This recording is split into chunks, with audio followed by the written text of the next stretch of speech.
Everyone get this? And I'm marking you present, Jeannie and Ashley.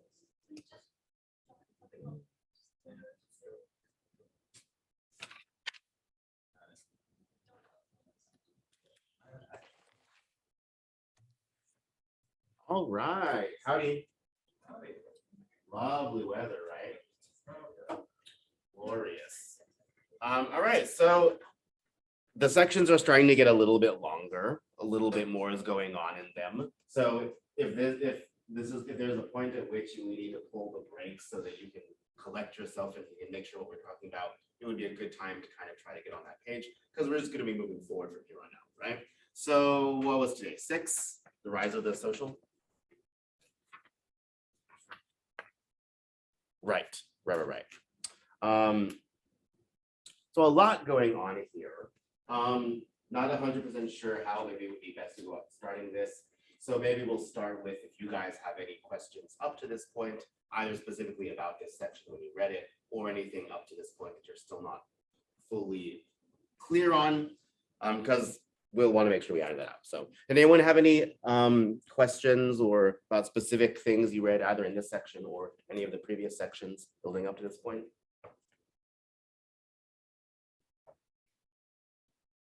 Or not necessarily questions, also like, oh, that was weird or cool, or just things that you noticed.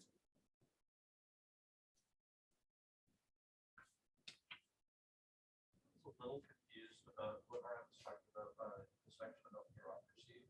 I think page 40, the PDF has the page. Yeah. I just wasn't too sure what was happening in that paragraph at all. Okay, yeah. So that is really the meat of this section, right? So we want to make sure we build up to that. So let's do it like we've done so far by reiterating what we already do know, to see maybe where we are kind of going, right? So far up to this point, particularly in section 5, those starting us in section 4, is this idea that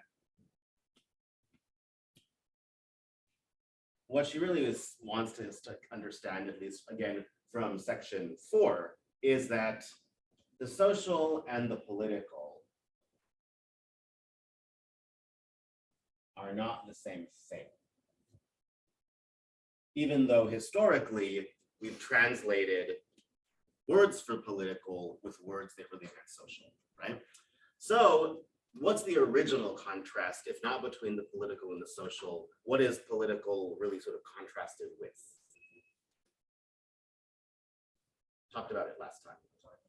Yeah, so if something is by definition political and it involves this older distinction between the public and the private. And just like the location of the political or the public was the polis, where was the location of the private? Yeah, so, right. What word do we get from the Greek word for house that's about house running?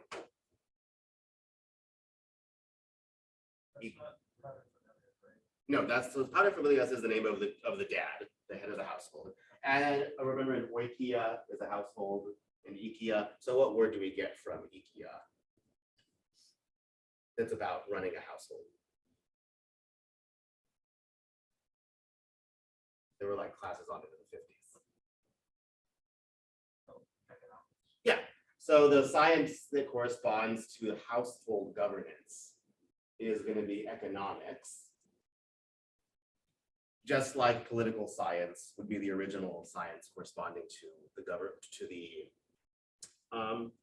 the public life, political life, right? So that's just to help us getting started for what we're going to be expanding on, right? But so what are some of the characteristics of, and we're talking about from the Greek sense here, we can talk about our own experience if we want to, but what, how do we characterize the household? What's the household like?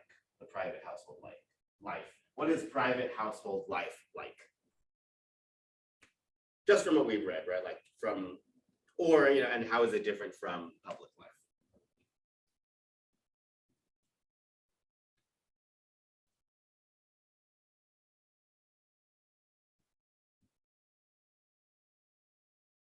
So another one of those dichotomies, right? Freedom versus what? What's the in versus necessity? Yeah, and so we can characterize the household in one sense being as the sphere of necessity, right? In a number of ways, right? Household is first of all where ideally all of our needs are initially met, where that is dealt with. And also because the household is the site of meeting our necessities, it's also the location of force and violence, right?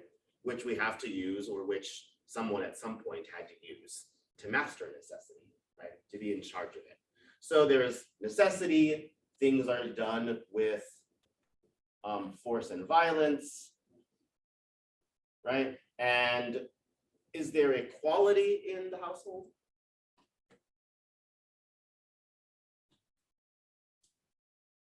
So if there's not, there's inequality. Why is there inequality? Besides the fact that your parents are older than you.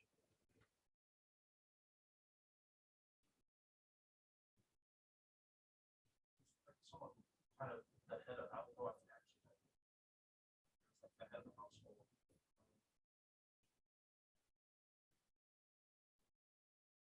There's rulership, right? So there's inequality because there's rules and rulership, specifically rulership. Someone's in charge. And if someone is in charge, then by definition, we're not in that setting equal. So there's rulership, the rulership in this case of the paterfamilias, of the dominus, the head of the household, who uses force and violence to master necessity, all within the privacy of the home, right? So by contrast, we can see that what was the political sphere supposed to be in contrast with the household?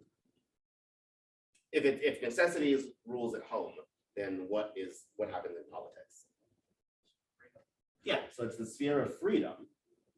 And the reason why it's the sphere of freedom is because freedom is always freedom from something.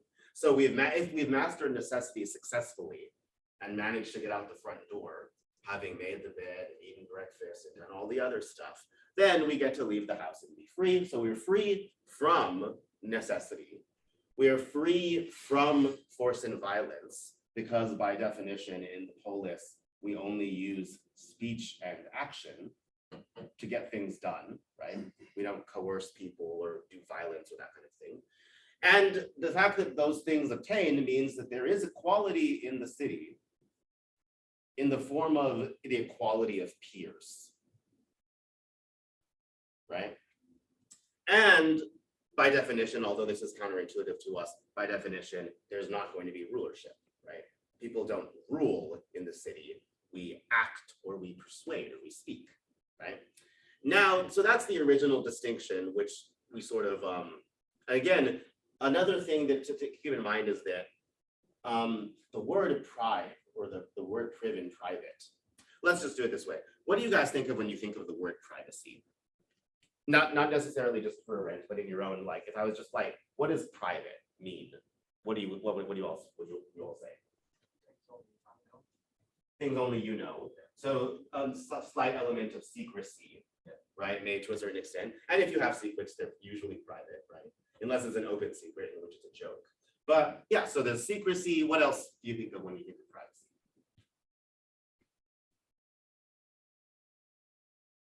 I would say like isolation. Okay, that's a good word for it. So being alone, yeah, like I'm just gonna write some of these, not because they're part of this, like, so yeah, isolation or being alone. And then there's also like secrecy.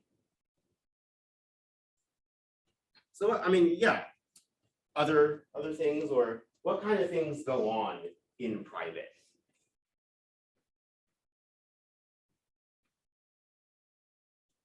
What happens in private? Pretend it's a place. I want to know what happens in College Station, and I also want to know what happens in private. It would probably depend on the person. Yeah, but there are things we all have in common because none of us are that interesting. What goes on in private, guys? There's a large, like, all right, what goes on in your private, right? Your house, your room. What is your life like in private?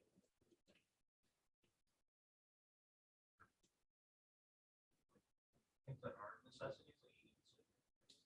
So a lot of necessities do occur technically within private. Like I said, we sleep at home, we eat at home, that's all fine. What other kinds of stuff goes on in private? A great deal, right? Like we don't, part of the difficulty is our minds go straight to what private means. And then we just start thinking about all the shady illicit stuff. But lots of your stuff goes on in private. You listen to music and you have thoughts and feels and you do mind movies, right? And you imagine and you daydream. And of course, you also deal with a lot of your bodily functions. Does anybody, even when you're in a house by yourself, does anyone still close the door when you go to the bathroom? Why do we do that? There's lots of pragmatic reasons. One, someone could come home and it would be incredibly awkward if you were like on the toilet and you hear the front door open and you're like exposed. But if you literally live by yourself, you know, you're just a good old fashioned bachelorette or bachelor, why would you need to close the door when you go to the bathroom?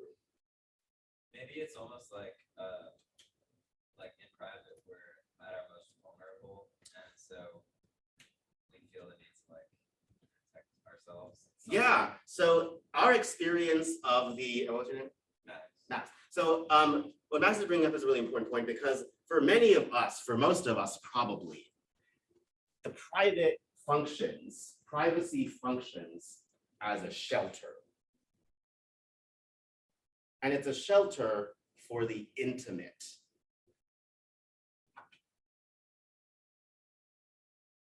Right?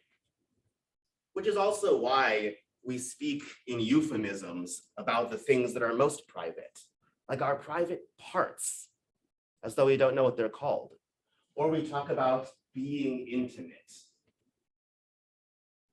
But the reason why we talk in those funny ways about the thing that we all know, because we all know what the private parts are, and we all know what being intimate means, most of us would think of that as something that really goes on in private, right? And that's because the private's job is to shelter you at your most vulnerable when you're on the toilet, right?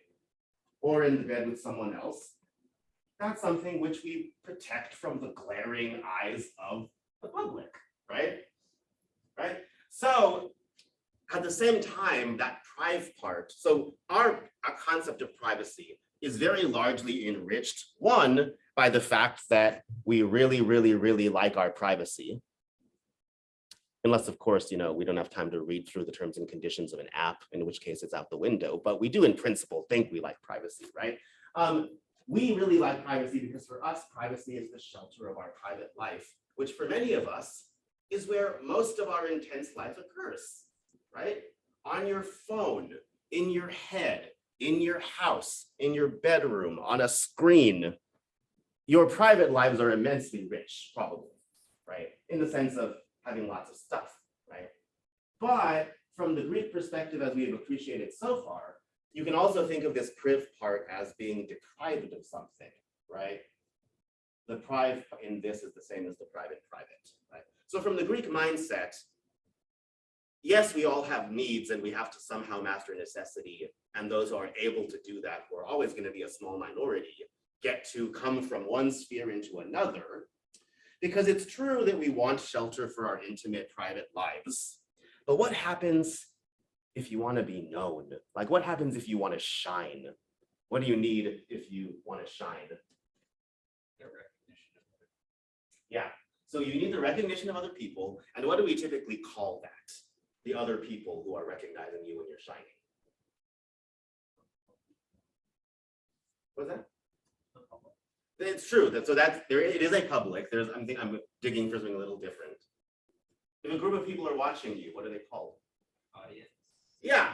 So if you want to go public, literally, want to leave the house or leave the confines of yourself, and you want to go public, you need an audience, right?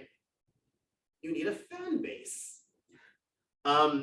Otherwise, there's no point, right? You're just making videos on your own like a weirdo and you're not a YouTube star, right?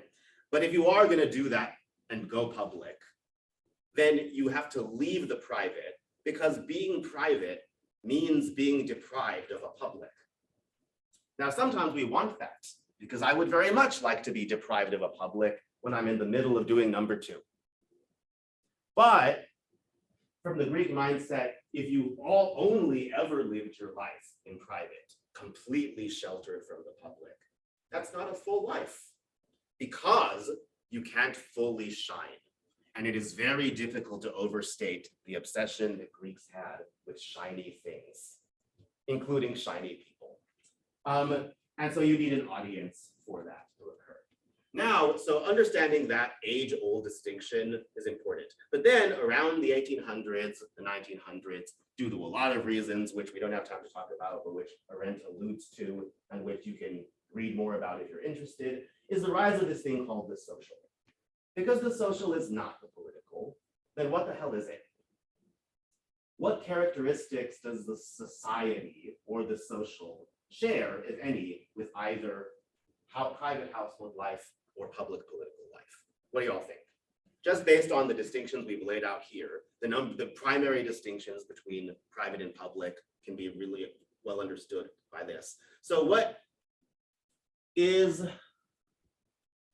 you all think? Just from hearing the word society and thinking about it, does society seem like it's more public or more private? Or mix and match? Which stuff goes where? I would say probably it's more public, Okay, and why would you say that? just because like society is kind of like the like conglomeration of a lot of people. Okay, So interesting. So that's a good word. We'll come back to it. It is a conglomeration. I think I'm spelling that right. Okay, so that's one reason why it seems to be more public. Also, it's not like we're at your house right now, right? We all had to come here. Obviously, we were the brave ones. Most of us didn't, but we had to literally come out. So there's a sense in which there's some sort of a public character to what we're doing here, right? So that makes sense too. So it's kind of public, one, because it's not confined to the home, right? In that sense, it seems to be a bit more public. And it's a conglomeration of more than one people, and probably more than just your family, right? So that also checks out. What about freedom and necessity? Does the society seem to feed more on necessity or more on freedom? I would say necessity, Wait, why? because it seems like society's kind of designed mainly just to allow humans to survive. Okay. Yeah, that's all really good, right? We can always be asking ourselves, what does society really do? And if the answer is it helps you survive, then it by definition, it is serving necessity, right? So in as much as you have needs and wants, and whatever serves our needs is necessary, and whatever serves our wants or desires is useful. So those things, again, are excluded from the political because you have to have freedom. And if you are bound either by needs or by wants, then you're not free. So if society turns out to either help us survive or even just serve our useful wants, then the Greeks would think it's not really public or political. But so in that sense, we might say it is involved in necessity. But are there any is there anything to be said for freedom in society? What do you all think about that? Is there any freedom in society? In the sense that you just mentioned where you said if you're burdened by needs or wants, then you could probably argue that there isn't very much, if any, because a lot of, especially like right now, a lot of like the reason I'm coming to class so I can get a degree, so I get a job, so I can make money to feed myself. So it's things like that. It's always kind of this cycle of like I need to do this so that I can get somewhere in terms of this. So I would say not really. Okay. Is that where we all kind of are? No takers for freedom in society, which is fine. I think there are probably, we'll talk about this a little further, right? There are some freedoms which society seems to afford us, at least in our experience, and that we can definitely talk about that, and that's important. What about equality and inequality? does society have more equality or more inequality?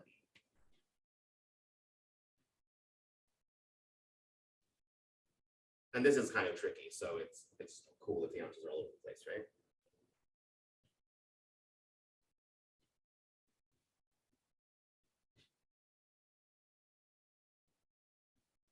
So there's a lot of cases where,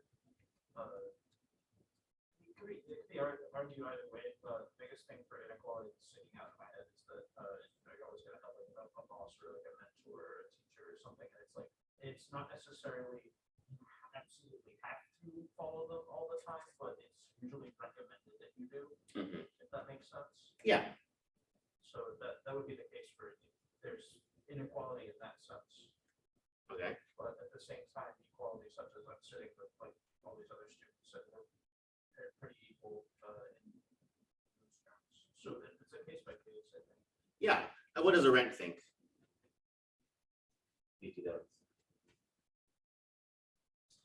Just gonna say that there is a kind of equality in society.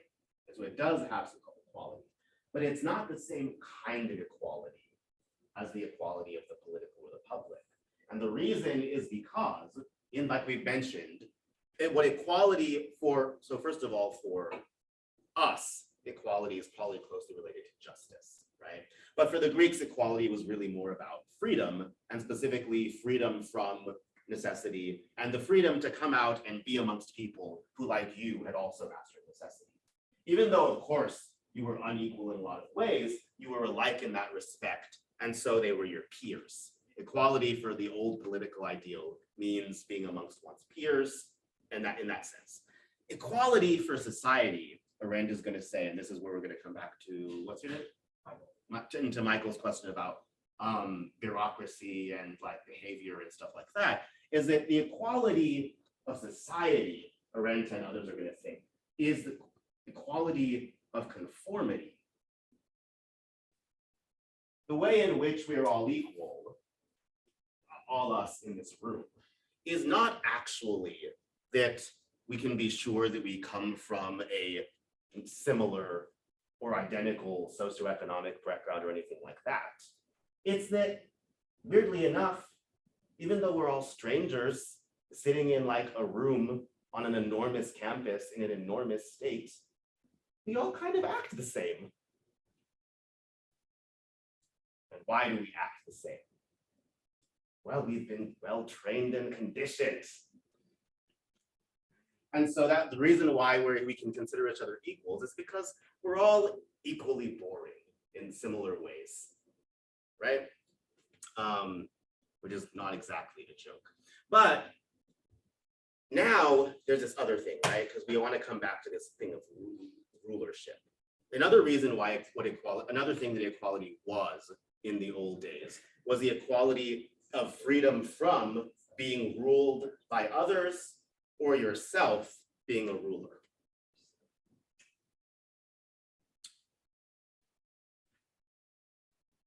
I see joy. Is there something fun going on? I have, we talked about this a little bit in my AP Psych course, and I was considering the fact that because of conformity, we've lost freedom. And so I had in my mind this test that if I could just throw my wallet at the wall in the middle of class so that defies societal expectations, I would retain my freedom. And so as we were talking about it, I was like, you know what, I'm gonna throw my wallet at the wall. And so I did. Max was confused because I threw my wallet. But in a way, my reaction to that was a testament to the fact that like I expected him to conform. Yeah, and isn't it amazing that even though that happened, I noticed nothing of it? Things can just happen right in front of you, like weird stuff all the time, and you're just like you're on the shuttle and like all kinds of stuff is going on, or you're in the MSC, like, or any, like, again, like if you just think about it, there are situations in which people try to sort of make a public appearance, right? Like every so often we have, who is it? Brother Jed, right? Or any one of like fire and brimstone preachers who come and like have signs. And there are some people who gather around because it's, in some ways, it's a spectacle, right? It's like, this is unusual. An angry gentleman is yelling to me about the state of my immortal soul. And some people might, there's different reasons why different people congregate, right? At the same time, you could just be me and be like, no time for this, put in your earbuds and walk straight through, because who has time for that? But there's lots of stuff which we just pass by because it's none of our business, right? It's none of my business. I am hungry. I need a coffee. Yes, my soul matters, I guess, but not today, right? So we're equal in the sense that we conform, but without rulership and about rulership, right? So at the beginning of this section, Arendt begins, and she says, like, there's lots of these sort of asides. If you were to collect them all and just cut and paste them, you'd probably have a good account of what Arendt thinks about society. But the very first sentence of section 6, this is 38, it says, the emergence of society, the rise of housekeeping, its activities, problems, and organizational devices. From the shadowy interior of the household into the light of the public sphere has not only blurred the old borderline between private and political, it has also changed almost beyond recognition the meaning of the two terms and their significance for the life of the individual and the citizen. So society, you could just say to Arendt, is the rise of housekeeping, its activities, the activities of housekeeping, its problems, the problems of housekeeping, and organizational devices, the organizational devices of housekeeping. Okay? So her account of what happened with society is that in content, a bunch of stuff which was once private is now, whereas before, literally in the old days, it was literally kept in the house with the women and the children and the slaves. And so you only get kind of shadowy glimpses of it in ancient life because all the stuff we read about and are interested in is what happened in the public, right? And in as much as history is about the great deeds and words and events of time, then traditionally the household and the private has been kind of, well, it's been private. It has not been out there, right? Even though since time immemorial, we've all had needs, we've all been subject to necessity, we've all been born into situations, into families, into groups where there was inequality and somebody had to be in charge, and maybe we even had to be spanked sometimes and that kind of thing. All of that, the content of what private life and household life was, has now kind of been projected out into the public, or it has been able to appear in public. So before, remember, the only way you could move into the political and the public was through, in some sense, the sheer virtue of courage, from going to a private life into a public life where it's not about your needs, it's not about your wants, it's about the common, the public, and you only persuade by speech and action, right? Now, as, is it Matt? Michael, thanks, sorry. Michael Max. Okay. Is there a Matt in the room? I just want to get clear off the table because I might make that mistake. Okay. Now, however, this stuff, a lot of that stuff does get to show its face in public, right? And that is what the rise of society is. The rise of society is the kind of, in a certain way, the overflowing of the household life into the public sphere. And even though it's public in the sense that everyone can see it and it's not in the house anymore, that doesn't mean that it's properly public or political. It just means that we can all see it now. And just like catching someone in the middle of going to the bathroom, it's not always pretty. But in order to make sense of that, of why the social is supposed to be the outgrowth of the household, we also have to, well, I just erased it, right? But that word that Max used, a conglomeration. What is society a conglomeration of? Yes, people, that's what all groups are, but what are the groupings of society? Well, historically, I'll just give you guys this one because the question might be kind of bad, right? The idea is that the rise of society, what we call society, came about after, to some extent, the decline of the feudal states in medieval Europe. And that corresponded with what the rise of, since you'll remember that Arendt says numerous times, that the political organization of society, even though society is not actually political, the political form that the society takes is the nation state. Right? So we all live in sovereign nation states now. That's just how we've done things for the past 200 years. What's your nationality? You're American, right? Now, what does that gets us a little bit to the heart of the point, right? Because although we live in states, not just city states anymore, they're significantly larger states, that just answers what a state is. We live in nations. But what is a nation really? Well, I think there's different like definitions. Like There is. Let's just get them on the board. there's like civic nationalism or like ethnic nationalism. Okay. You know, different like ways of grouping identities. Yeah. So a lot of it is also what we're going to see is going to come back to identities of various kinds. But you might say to a certain degree that the rise of the social is, never mind, we'll say that. So, but all right, so identity is an important word that we'll come back to down the line. But so a nation,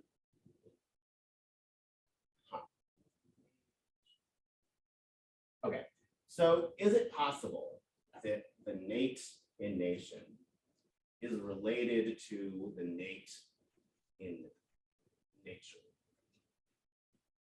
What do y'all think? I mean, we could just Google it, but you all just see the same words, right?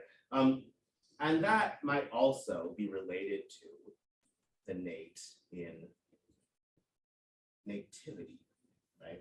What does nativity mean? It's a fancy word for Christmas, right? But it just means birth. Someone's nativity is their birth, right? Similarly, right? What is it?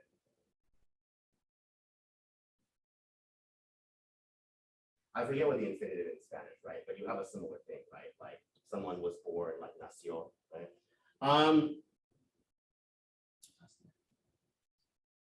So a nation originally is a people, right? And specifically a people, you might be surprised to learn this. People is not the plural of person. It's not like you have more than one person and all of a sudden you have a people, right? Now, of course, we do kind of talk about that because there's not a really great plural of person besides persons, and that sounds kind of legal. But a people are, in Greek, this would correspond to an ethnos, right? And an ethos, we still have that word in English, the Greek word, is the behavior of a people, right?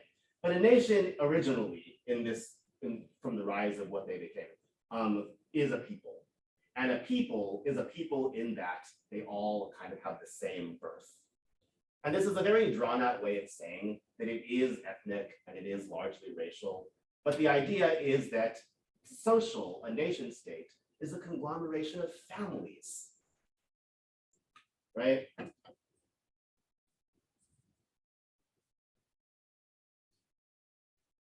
Because during the rise of modernity, let's say the 1800s, probably even a little bit earlier, the 1700s, for the first time ever, due to advances in technology, specifically the printing press, for example, something happened which had never really happened before, except for very specific contexts in the world, which is that you can get up and read a newspaper and be reading and thinking about the same stuff as someone else, somewhere else in the country at the same time.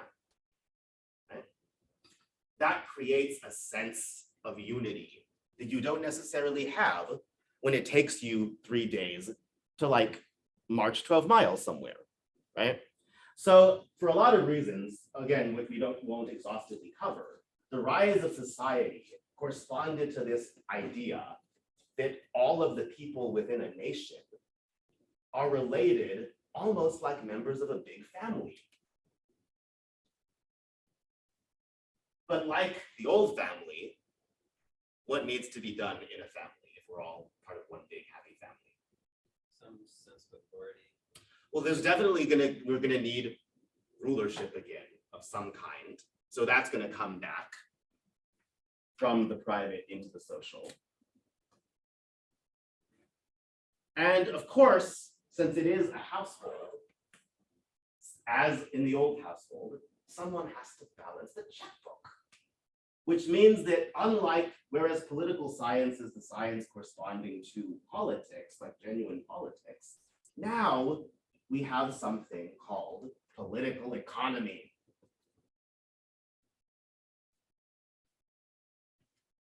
And whose job is it in the nation? In the household, it was the job of the paterfamilias. Whose job is it to manage the political economy in a nation state?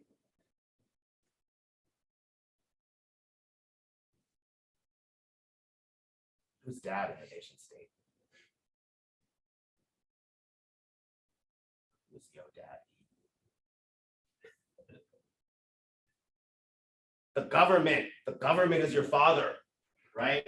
And so at least that is how it came about originally.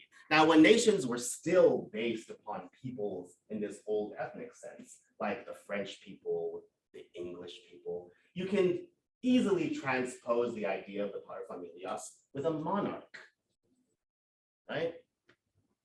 And then sooner or later, you wind up with the early modern idea of the divine right of kings. Why are things this way? Because, well, naturally because God said so, but because God made the king the ruler of us, and so the king rules us. And then we're all subjects of the king, so we're like his little children, and that all makes sense. However, as you may have noticed, because Beyonce doesn't count, we don't have a king or queen in America. Right?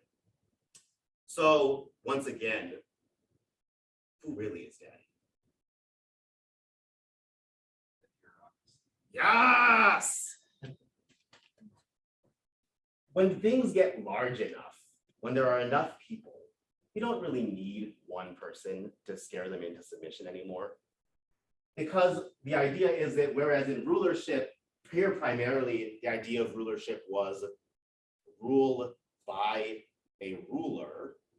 And remember, all our words for ruler and that kind of stuff come from our words for whoever was in charge in the home. Rulership goes from being rulership as rule by a ruler to rulership by rules, which means effectively rule by nobody. But that's not the same thing as anarchy, and it's not the same thing as libertarianism, and it's not the same thing as literally not having a government. It's this even more bizarre Kafka-esque kind of thing, where the thing that rules you are just the fact that there are rules. So, let's see, how we doing on time?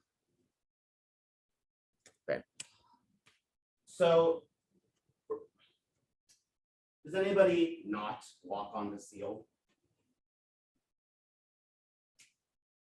I gather, okay, so there's people who don't walk on the seal. I don't walk on the seal. Why don't we walk on the seal? Because we were told not to. Sure, we were told probably at fish camp or something like that, or yelled at by like someone as we accidentally did it the first time we came to campus. Isn't that really like, what's the penalty for walking on the seal? Yeah, people do it all the time. It's particularly funny, like on family weekends, and you have people walking, and it's just like, you have to think to yourself, you're like, if they knew there was a tradition or a superstition surrounding this, they wouldn't do it. But most people just don't know. There's no penalty. I mean, of course. What is it? You graduate a year later or something? Is that the official superstition? Similarly, right? Chances are most of us don't walk under the century tree. How come? Bad luck. Worst kind of bad luck, right? Dying alone if you're alone.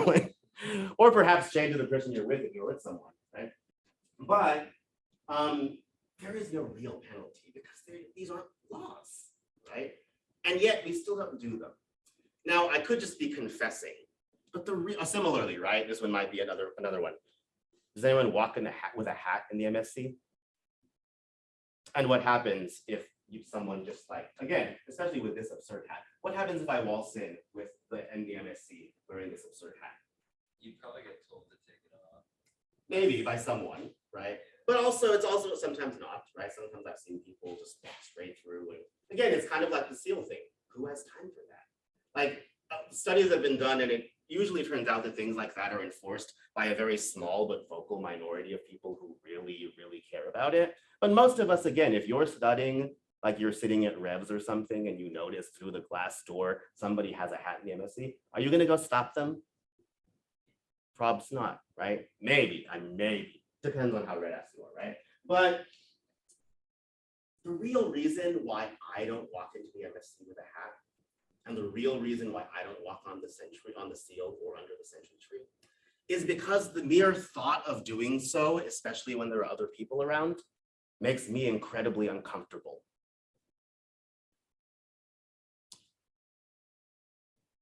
And who here knows anything about avoiding something because it makes you incredibly uncomfortable? Maybe I should have that really necessary talk with my parents about that thing. Or not. We could just have the holidays and let it slip under the bridge, just like the last 10 years, right? Maybe I should confront my best friend about that thing. But he doesn't know it bothers me, and I don't want to rock the boat or anything, right? So the idea of bureaucracy as rule by nobody or as rules by rules themselves is that it just seems that when you conglomerate enough people and you get them all on the same page in terms of assumptions about who they are and why they do what they do, you wind up with a situation in which, back up like 5 seconds. Remember that action was only possible in the polis, in the public.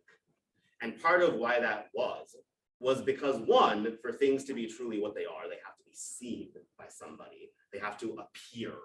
They have to sort of show up, right? Appearance is just another word for showing up. And if like, just like anything on a medical exam or something, if something's real, it needs to show up somehow, right? If you all are going to be real and not just ghostly private individuals locked in your bathroom, you have to at some point in your life show up somehow on some stage. However, it has to be a genuine public of your peers and not just a big extended family. Ever wonder why when your parents like compliment you, it's kind of gross? Like if you have, like all of us probably do, confidence issues of any sort, is it ever helpful for your mom to say like, oh, but you're so handsome? It's sweet as hell. It's not helpful at all. Because what you want when you need recognition from others is by definition not the unfailing recognition you have to get from your mother because it's your mother, right? You have to know that you're shining in your own true light and that people see you for who you are and not just as a member of the group or the brood that you were part of. So one of the problems with society or the rise of society from Arendt's perspective is that although we live public lives, so much of our concerns are private. And moreover, we don't even have a perfectly, like, we don't have an audience of our peers because if in the public, you have to be free from necessity and from want and be willing to risk your life in order to show who you truly are through your great words, through your great deeds, and through your great actions. But in society, you can't do any of that because you're too worried about being canceled on Twitter, right? And if your livelihood comes to depend on whether or not you get canceled on Twitter, all of a sudden, you're not free to post the thing you wanted. And not even because anybody is going to come and harass you legally, but because doing otherwise, for most of us, will make you so uncomfortable that rather than act, you're just going to behave. Because the substitute for action, which society gives us, since it can't give us the possibility for action, is a way to behave. And when enough people do that, we call that a well-functioning society. And if you're not one of the ones who behaves, you're abnormal. Because the effect that society exerts through sheer numbers on its members is that of normalcy. The goal in society for many of us, for most of us, for me, is to finally just be basic. Because wouldn't it be marvelous to just be basic? Of course, we can crap on it whenever we're not because we're out, spite. But if you could just finally be normal and feel normal and stop feeling like an alien in your own skin and stop being so uncomfortable and wondering when you're finally going to be able to show up as who you are and not have to worry so much about what your parents think and about what your friends think and about what your colleagues think and about what the public thinks, the public on Twitter, right? And all of that, the big blessing society gives us, which is a blessing and a curse. Obviously, Arendt thinks it's more of a curse. But as something growing out of this whole situation, it's like, you can finally be normal. Isn't that marvelous? I mean, isn't it? So, as you will have noticed, because we don't have much time, but I have 1 minute, the rise of the social also corresponds to the reason why the so-called social sciences are really just behavioral sciences.